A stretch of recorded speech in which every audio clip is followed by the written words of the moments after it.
Okay, so I think we'll begin. Welcome to our regular Saturday night class on the LaRouche Pack Zoom call.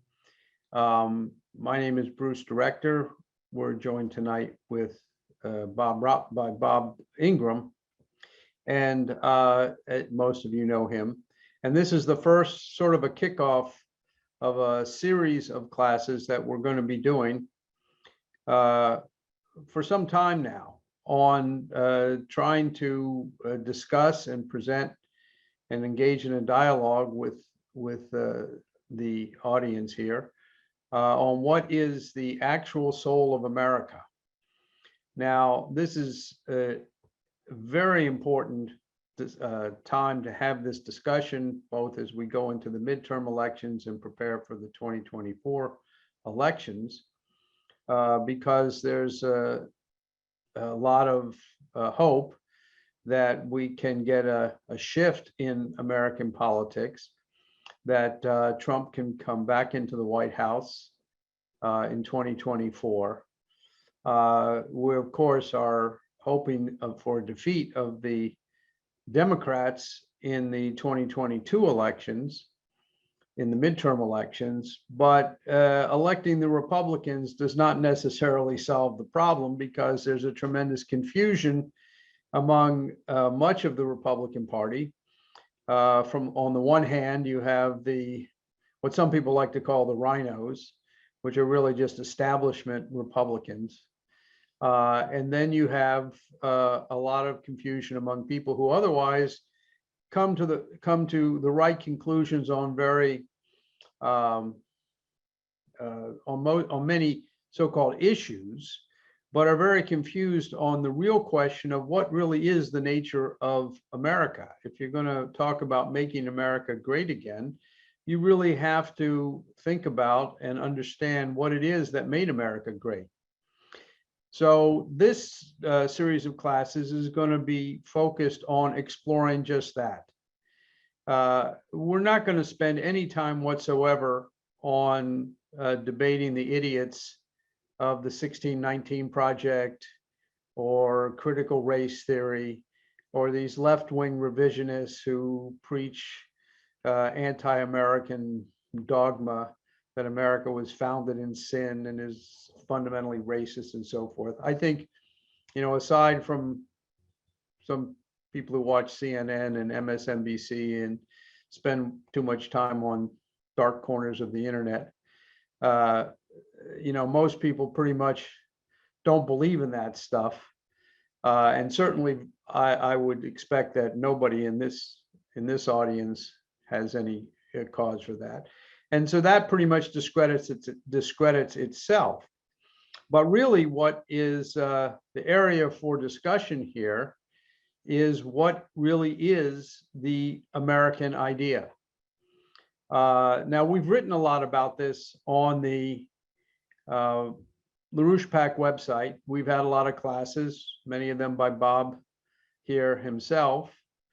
But we're going to dive into this from a lot of different elements beginning tonight and over the coming weeks, because this is the area where we have to get to. For example, we'll get into this somewhat tonight, and again explore it in future classes. There's a widespread belief among many people who are otherwise very patriotic and come to the right ideas that the American idea is based on the philosophy of John Locke and Aristotle. And as Bob has presented in many of his writings and in other discussions, that's just historically not true. While Locke and Aristotle might have been read by some people and there might have been a constituency for them, these were not the ideas on which the United States was founded. And it is those ideas that we want to explore in this class series starting tonight.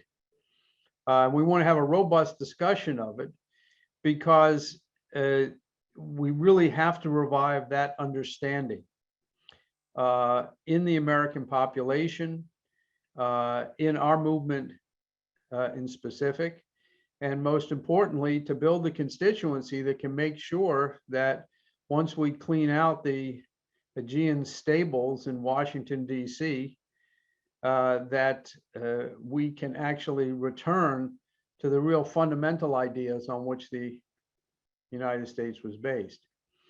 And so this is really our goal here. And so I want to welcome Bob to the discussion. We're going to have sort of a back and forth, and then we'll want to encourage everybody to ask questions and get into this debate. If you have questions, you raise your hand. If you have an immediate question that you want to ask before we get into the Q&A period, type your question into the Q&A section or in the chat section, and then we'll get to it that way. But there'll be plenty of time for questions and answers. So many of you know Bob. He's one of the prolific writers on the subject of the American Revolution and the Renaissance. He's author of several books, which are all available on Amazon, which you can find by searching on the Amazon website under Robert Ingraham. And he has a new book out on national banking, which he will tell us about. And all these are the resources, at least for this discussion tonight and probably future discussions in this class. So let me welcome Bob to the discussion here. Okay, thanks, Bruce. Yeah, well, before we get started, I will mention this book. You know, it's not just a personal plug. I think people will find it very useful. It's called National Banking, and that's a picture of Alexander Hamilton on the cover. And it was just published, and it is on Amazon. For those who don't use Amazon, it is also available on Barnes and Noble and Kobo. You know, I mean, as people know, we have been engaged in a campaign to abolish the Federal Reserve as an unconstitutional and absolutely destructive institution. What we at LaRouche PAC have stated emphatically, and in this regard, we are continuing the insistence over many years by Lyndon LaRouche, is that in abolishing the Federal Reserve, we have to return to the principles of national banking as they were defined by Alexander Hamilton and then later revived by Abraham Lincoln. And this sort of, I'm not going to say anything more about that subject tonight because that's not the subject of this discussion, but this does sort of lead directly into the subject that we're going to be talking about, because, you know, as Bruce said, we're not going to bother with these left-wing lunatics who just denounce the United States, who, you know, spit on the American flag.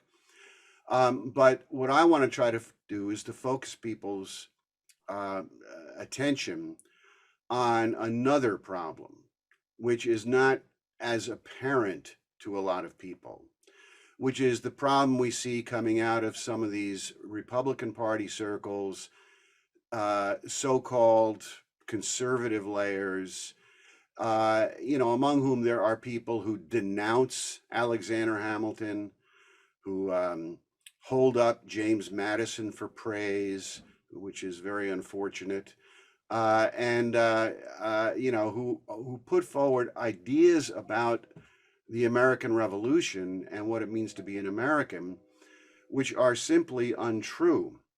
As Bruce said, this discussion tonight is the opening of a several-part class series. I don't know everything that's planned, but I do know that there are going to be classes in this class series on James Logan, who is really not very well known today, but he was one of America's greatest founding fathers. He was the mentor um, and the sponsor of Benjamin Franklin for over many years in Philadelphia. Uh, the two greatest philosophical and moral influences on Benjamin Franklin were James Logan and Cotton Mather. And you really can't understand. I mean, Ken Burns just did this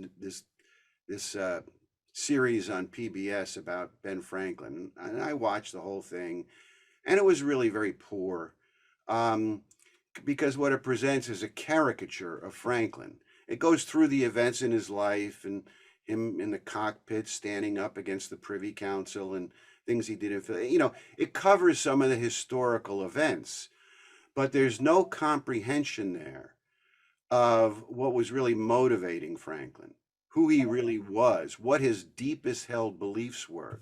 For instance, there were two uh,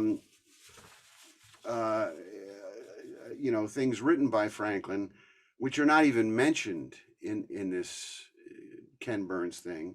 One was a 1728 work by Franklin. This is when he was very young, entitled Articles of Belief and Acts of Religion. And this was followed up in 1732, 4 years later, with another work by Franklin called On the Providence of God in the Government of the World. Now, you cannot really understand Franklin unless you read those two works, because they are deeply moral and intellectual exercises as to what Franklin believed in, what he held sacred, the principles upon which he was operating, the principles which then determined his later actions. And that's the subject of this thing. So to finish this, I know there's going to be a class on James Logan. I know there's going to be at least one or maybe two classes on Plato. And I believe there's also going to be a class or maybe two classes on Edgar Allan Poe, and then there may be more. But the purpose here, what we're attempting to do, is to get at the deeper principles of America, of the Republic, not simply the policies, but the principles. Because if you go to a school like Hillsdale College, and I'm not singling them out for particular denunciation, because this is true of many schools. What you find, first of all, they all say that the American Revolution grew out of the ideas of John Locke. Now that's just not true. Flat out, it's not true. If you look at Cotton Mather, if you look at James Logan, who are the two greatest influences on the young Benjamin Franklin, Cotton Mather and James Logan both vehemently attacked John Locke. But Hillsdale and these other places will tell you John Locke was the great influence on the American Revolution. And it goes beyond that. If you're a person who has bothered to look into this, read some things, you might be aware that what is put forward is that the American Revolution grew out of the ideas of what's called the European Enlightenment. The European Enlightenment. John Locke, Thomas Hobbes, a variety of other people, Francis Bacon, et cetera, and that these ideas of the Enlightenment were, the basis for the American Revolution. Now, this is just provably wrong. And it turns the American Revolution and the principles of the American Republic on their head. See, look, we have to get people beyond just fighting against something. I'm against critical race theory. I'm against Biden. I'm against transgenderism. I'm against a lot, Antifa, Okay, fine. These are terrible people who do terrible things. But, the more important issue is, what are you for? What are you fighting for? Now, too often today, this gets reduced to, I want to get the government off my back. Big government. Get the government off my back, give us freedom. Now, that was not what our founding fathers in 1776 were fighting for.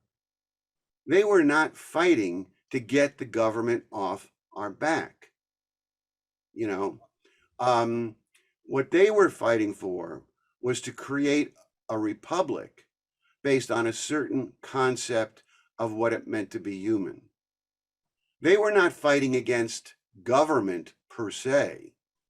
They were fighting against the practices and the principles of the British Empire. Now, the principles of the British Empire do, in fact, come from the European Enlightenment.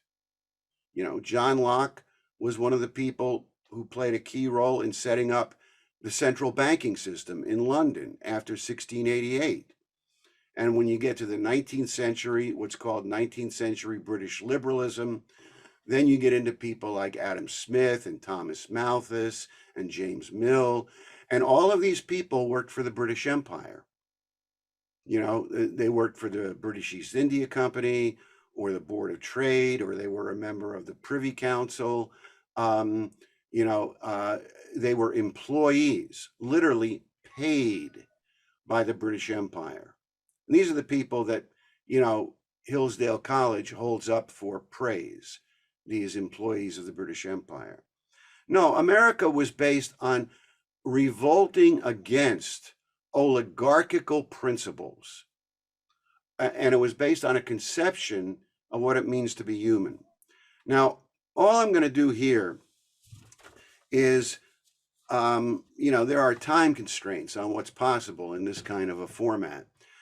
But I want to read to you some quotations from certain individuals to give you, to try to convey that from the very beginning, from the very inception of what became the United States, even long before the American Revolution, that the society that was being created was based on principles as to the human identity, what it means to be a human being.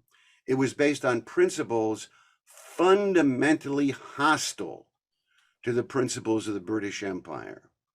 Now, the very first thing I'm going to do is read you some quotes from a man named Reverend John Robinson. Most of you have probably never heard of him, but he was a very important guy. As everyone knows, in 1620, the Pilgrims, what we call today the Pilgrims, landed in Plymouth and created the Plymouth Colony, which was 10 years before John Winthrop arrived in Boston. Now, it's true there had been an earlier colony, the Jamestown Colony in Virginia, and there were some good people involved in that, some very bad people involved in it, but good or bad, one thing to recognize about the Jamestown Colony is it was established as a commercial colony by the Virginia Company. And the Virginia Company was similar in a lot of respects to the British East India Company. And it was established as a commercial company, and that sort of defined its character to a certain extent over the, as years passed, although many good people came out of it. But the Plymouth Colony was different. The Plymouth Colony was founded explicitly, and later Winthrop did the same thing in Boston, with the idea of creating a new type of society. A new type of society in which human beings could actually live in coherence with what actual human nature is, what it means to be a human being, which had been denied them in Europe under these oligarchical societies. So without belaboring the point, let me read to you a few of these quotes. This is from two sermons delivered by John Robinson. He was the pastor of the Pilgrim Church. He never came to America. He was prevented from coming. They wouldn't let him come. The British would not let him come. But he was the pastor of the Pilgrim Church for many years, and he was the guiding sort of force behind the church and behind the immigration to America. Although he never came to America, he helped organize it, and he strongly supported, the colonization project. So the first thing I'm going to read is from a sermon of his entitled "Of Created Goodness." Of created goodness. And he says, first, we must do good in obedience to God's commandments. Secondly, that we do good at all times as we have opportunity. Thirdly, we must do good readily. Fourthly, according to our ability. And then fifthly, we must do good to all. Now, this is a theme which is later developed by Cotton Mather at great length. And then in a second sermon, of faith, hope, and love, reason, and sense, he says, thus, to love God is to become godly, and to have the mind, after a sort, deified, being made partakers of the divine nature.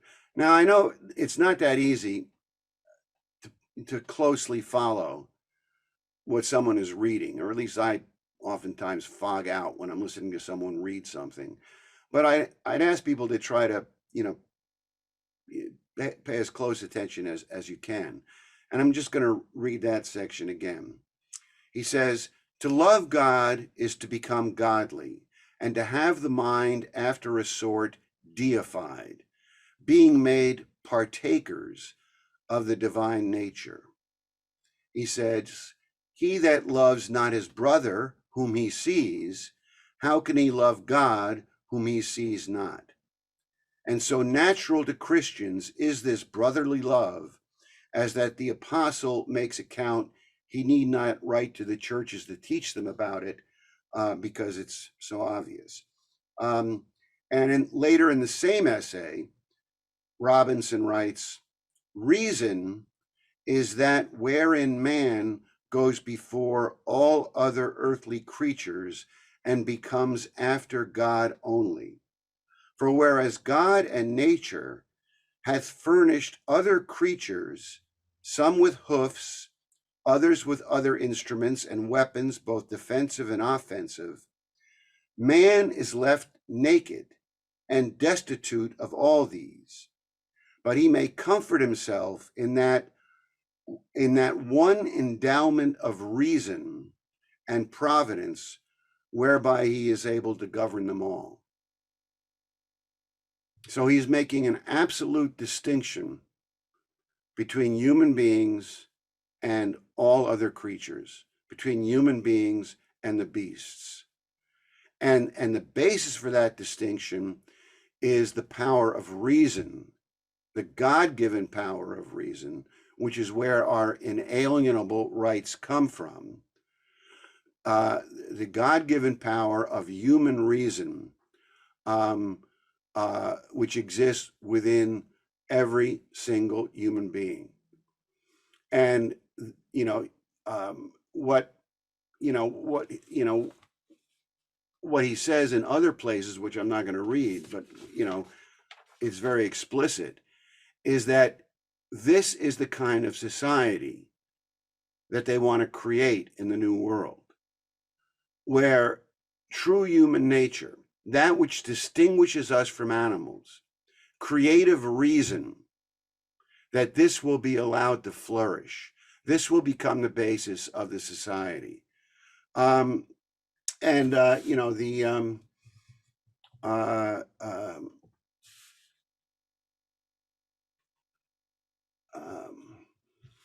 I'll read to you some things from Benjamin Franklin. And then I'm going to just backtrack slightly.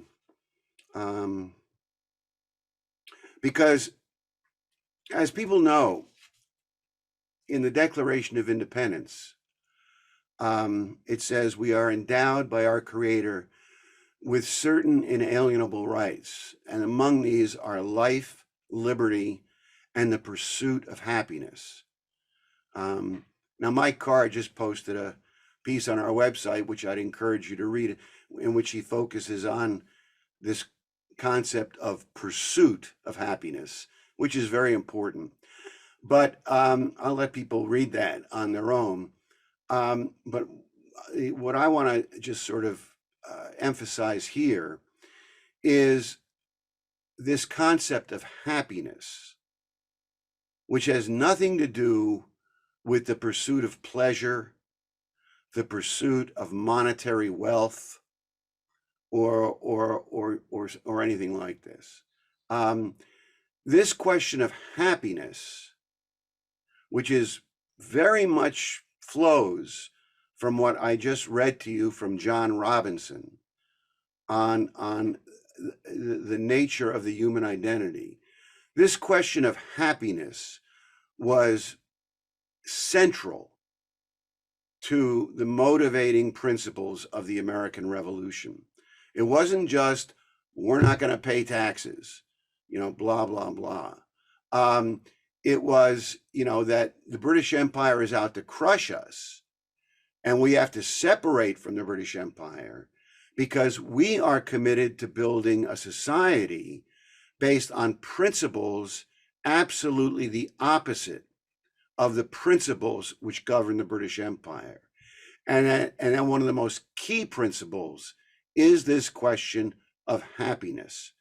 Now, I'll just read to you a few things on this.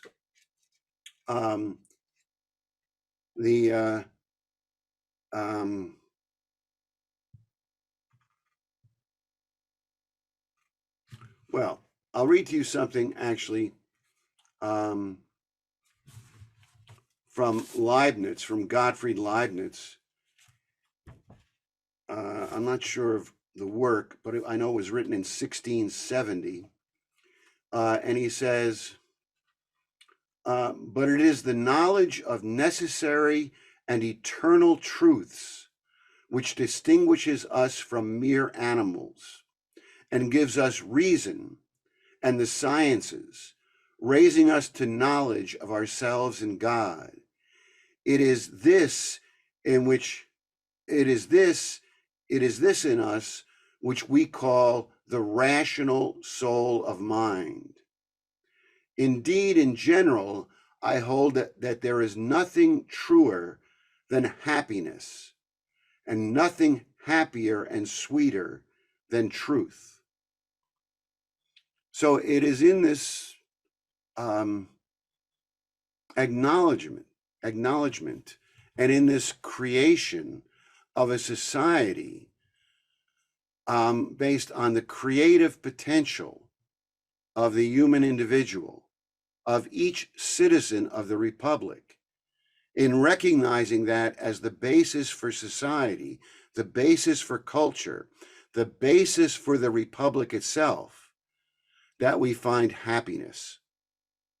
Now, I'll read you a few things from Benjamin Franklin. In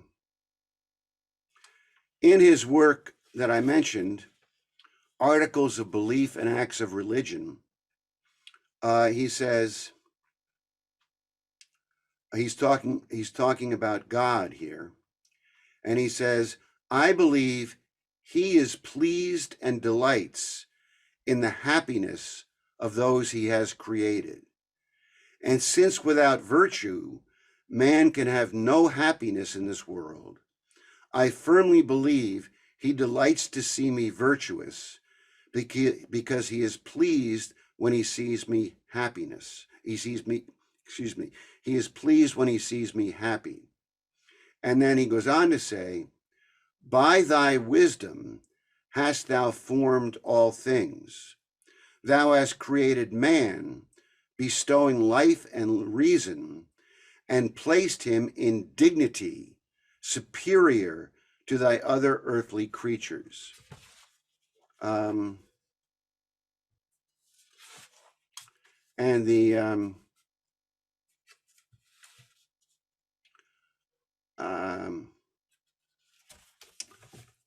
hold on. I'm not going to read all of these quotes. I think there was something. Oh, I lost my place in that.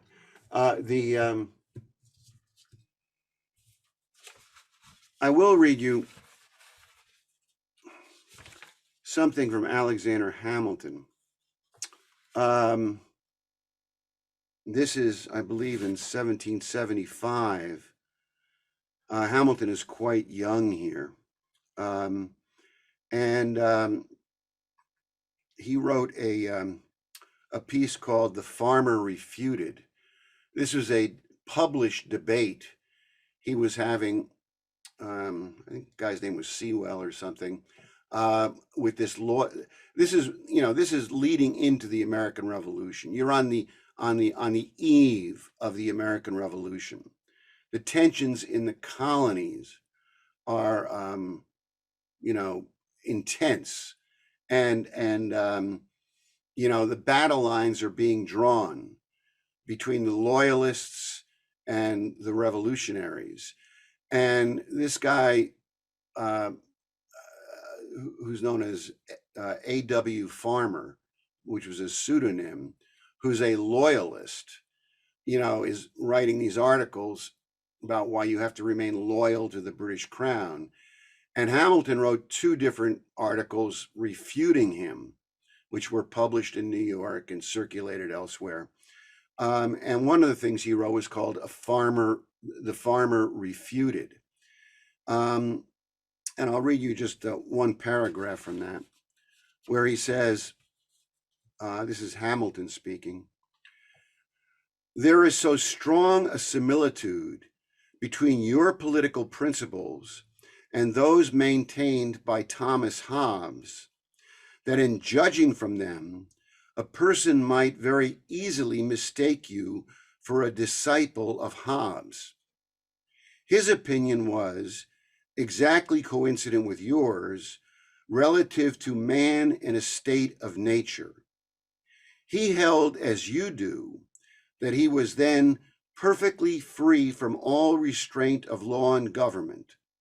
Moral obligation, according to him, is derived from the introduction of civil society, and there is no virtue but what is purely artificial, the mere contrivance of politicians for the maintenance of social intercourse." That is, that society, that man is born into a state of nature like a wild beast. This is what Hobbes says. This is what Locke says, and that the only rules and restraints are the result of a social contract where you create a government which imposes restraints to prevent you from just acting like a wild beast, right? That's what Locke says. That's what Hobbes says. But Hamilton says, the reason that you ran into this absurd and impious doctrine was that you disbelieved in the existence of an intelligent, superintending principle who is the governor and will be the final judge of the universe.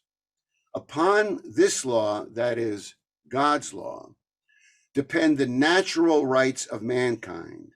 The Supreme Being gave existence to man together with the means of preserving and beatifying that existence.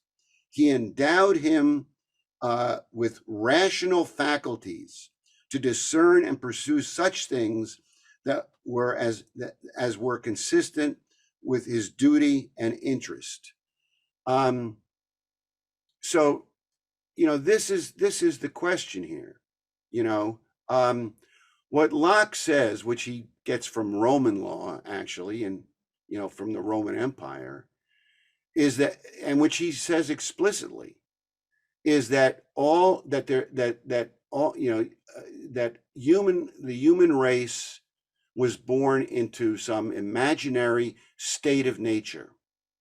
And in a state of nature, you're completely free, like a hyena or a donkey, or any other creature, You're completely free in a state of nature, You have total liberty, right? And that's what he calls, that's his concept of both law and and society. And that and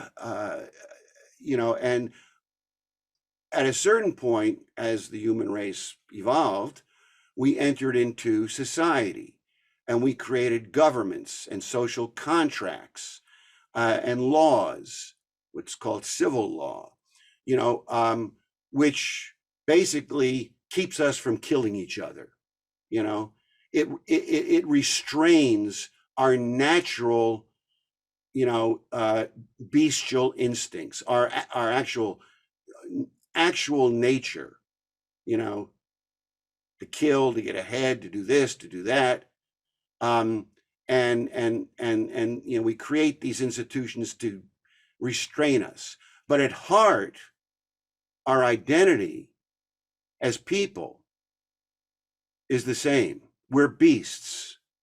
We just have adopted certain rules so that, we don't have anarchy, That's not what John Robinson says. That's not what Leibniz says. That's not what Cotton Mather says. Cotton Mather, wrote 2 books, which I'm not going to quote from. It would take too long. But, he wrote 2 books, now, which I can't find. Oh, wait a minute, maybe it's in this page. No. Oh yeah. One is fairly well known, and I'll probably butcher the pronunciation. Bonifacius, An Essay Upon the Good, to Do Good, which is all about the question of happiness and doing the good. And in a letter that Benjamin Franklin wrote later in life, I think in the 1780s, he wrote a letter to Cotton Mather's grandson, I believe it was his grandson, in which he said, this book by Cotton Mather was the greatest influence on him of anything he had read in his life. And that he based his work in Philadelphia, his creation of the junto, all of the good works he did were based on this book by Cotton Mather. And then the other book Cotton Mather wrote was entitled The Christian Philosopher, Collection of the Best Discoveries of Nature, which really examines the question of natural law, nature, human reason.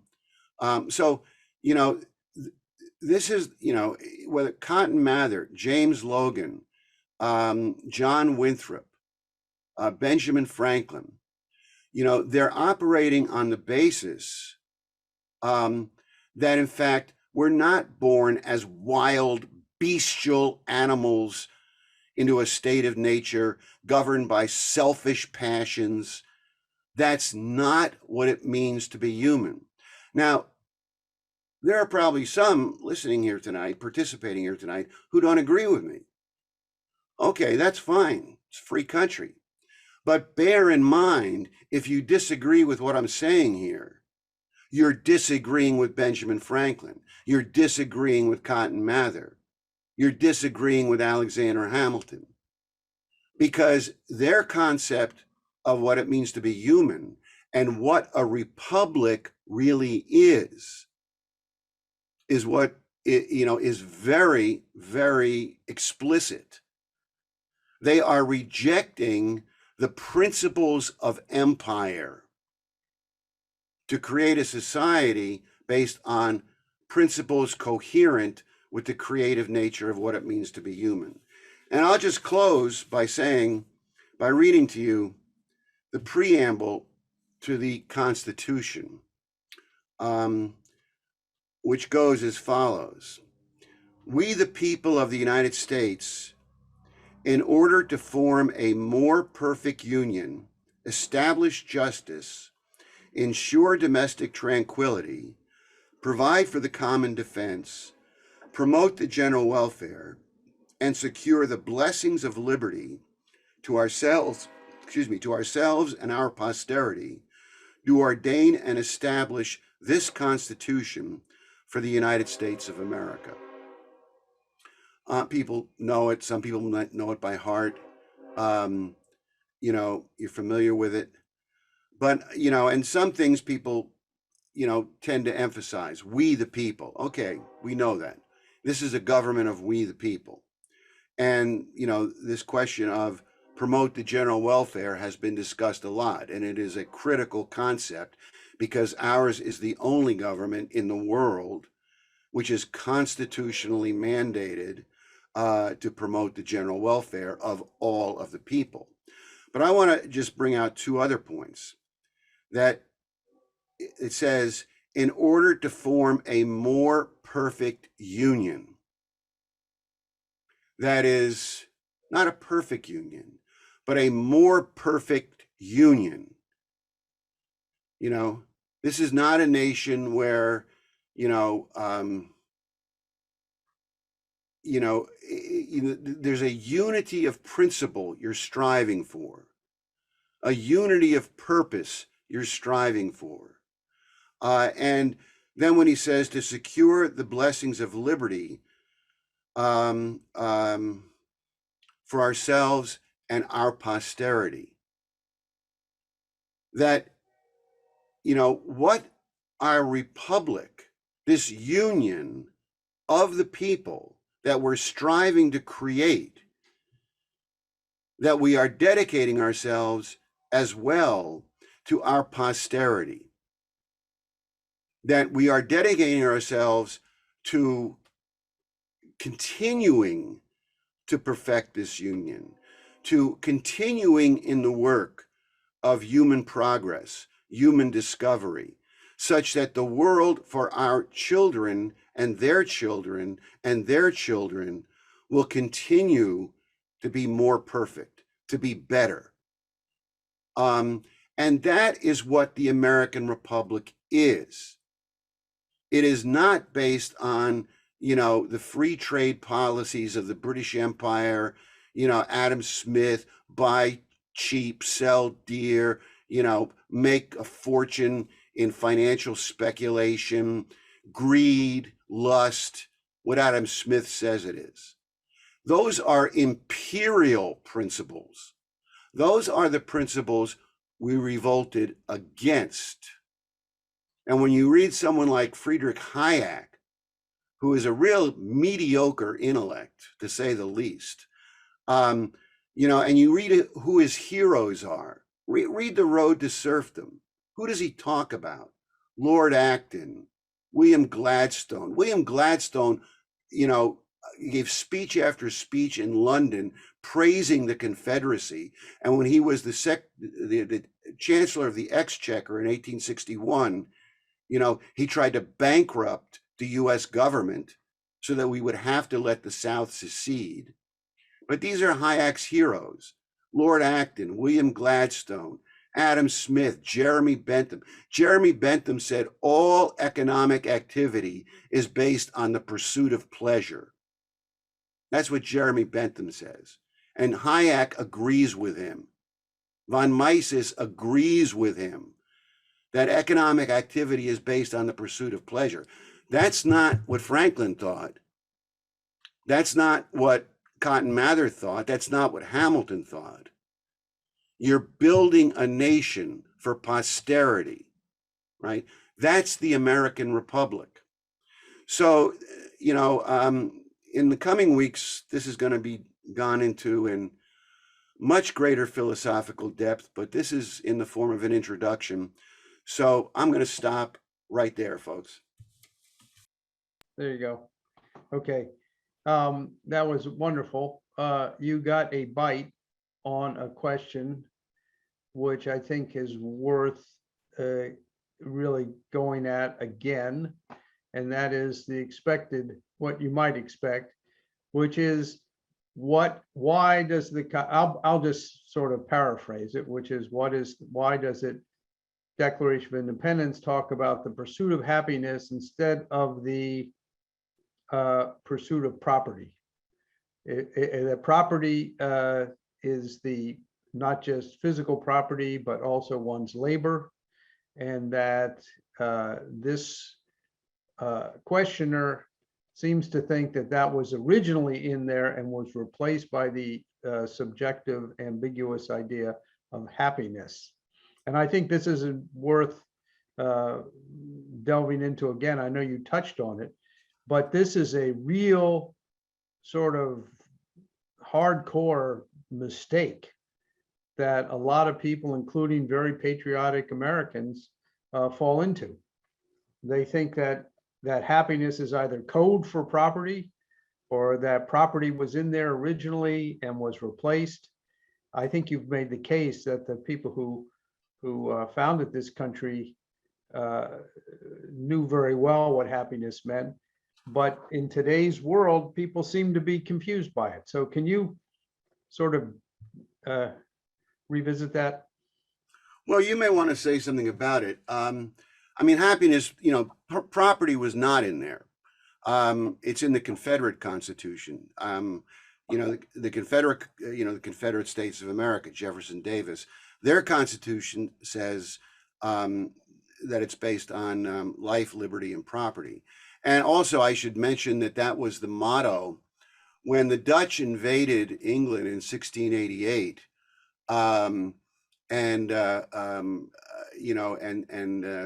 basically, created. They took the financial empire that existed in in Amsterdam, and cloned it onto London. And you got the creation of the Bank of England, the British East India Company was reformed, et cetera, et cetera. And they created the financial empire in England. And the political party in power, this is what they call the Glorious Revolution, right? It was a Dutch invasion.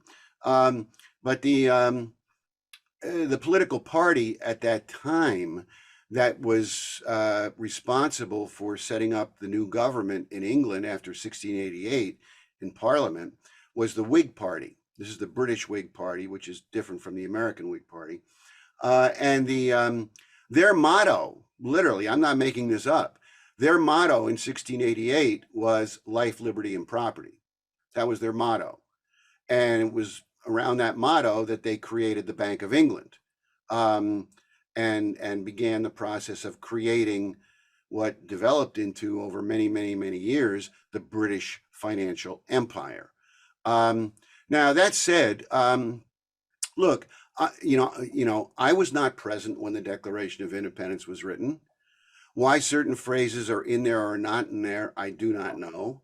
And anyone who says they do really, should be a little more humble. It is very clear that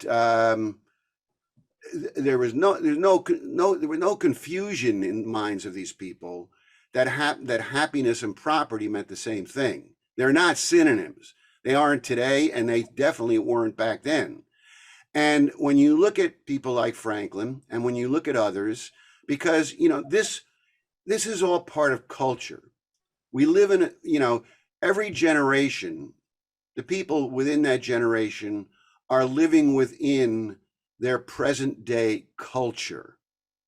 And there are certain axioms of that culture, even if they're false axioms, even if the culture is horrible, You live within a culture, you know, and, by 1775, a culture had been developed in the United States, which was very widespread, as to conceptions like happiness.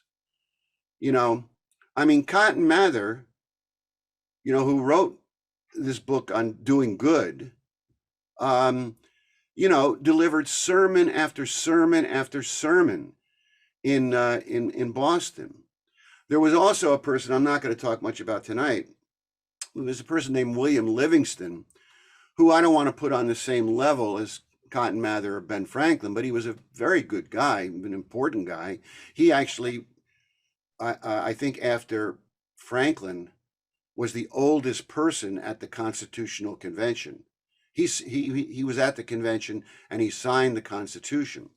He was, it was late in his life. But earlier in the 1750s, he had been very active politically in New York.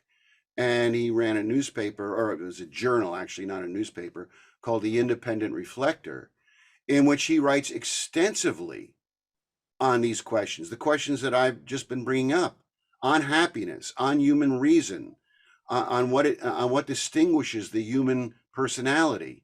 And these were ideas that circulated. I mean, you look at what I read about the quote I read from Hamilton in The Farmer Refuted, attacking Hobbes. He's attacking Hobbes explicitly on this issue. That happiness is not the pursuit of pleasure. Happiness comes from exercising your God-given actual nature. Your God, what separates you from the animals, what makes you human, which also includes certain emotions, the Christian emotion of agape, of compassion, that we are not animals. And this is where you find happiness. The best thing you see in modern society, at least up until recently, but if you go back a generation or two, you saw this most clearly in families, in parents doing their best to raise children, not just giving them presents, not just buying them toys, but bringing out what is best in the child, raising a child with a good character. And, now on the question of property, look, property rights are important. You see it today where, like, for instance, farmers and ranchers and many people, are having their are being, tyrannized by the federal government. And you see it in many other ways. This is why the Constitution grants patent rights to inventors. That you invented something, you invented it. It's a discovery, and you have the right to it. Property rights are important. There were no property rights, in feudalism. You were a serf, you were owned by the Lord. So, property rights are important. But what happened when you start to get to people like Bernard Mandeville, Adam Smith, and others, is there's an oligarchical notion of property rights in which they say property rights override national sovereignty. And you see that most clearly today in this question of central banking, where the central bankers who run the Federal Reserve, the Bank of England, and all of these other central banks, the kind of people who gather at the World Economic Forum in Davos, their view is that they run the financial system. It's their private property. They own the banks, blah, blah, blah. They run the financial system. They run world monetary affairs, and no government can interfere with what they're doing. No government is really sovereign over its own economic affairs, and this is what Hamilton broke, with the creation of the First National Bank. And this is what the Constitution broke when it gave the US government the sole right to control the coining of money and the circulation of money. These bankers say you have to play by our rules, and they use this argument of private property, right? Property rights, oligarchical property rights, and so you have to be, a little sophisticated on this.